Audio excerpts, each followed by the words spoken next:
Ang Sikreto ng Baryo.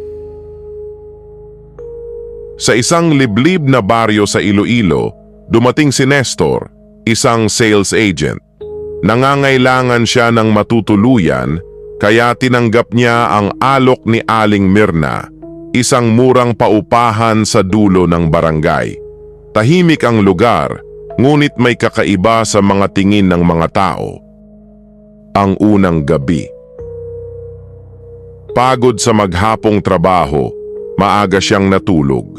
Ngunit sa hating gabi, nagising siya sa kaluskos sa bubong at mahihinang kalabit sa bintana. Akala niya ay hayop lang hanggang sa may mahahabang daliring sumungaw sa siwang nito.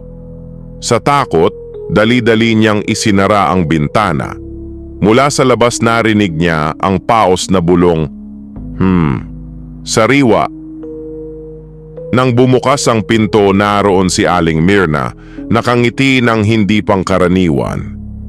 Minsan lang may mapadpad na taga-ibang lugar dito, kaya gusto ka na nilang tikman.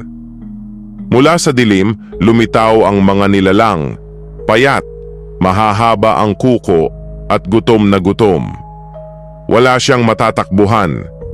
Alam ni Nestor, hindi siya makakatakas ng buhay.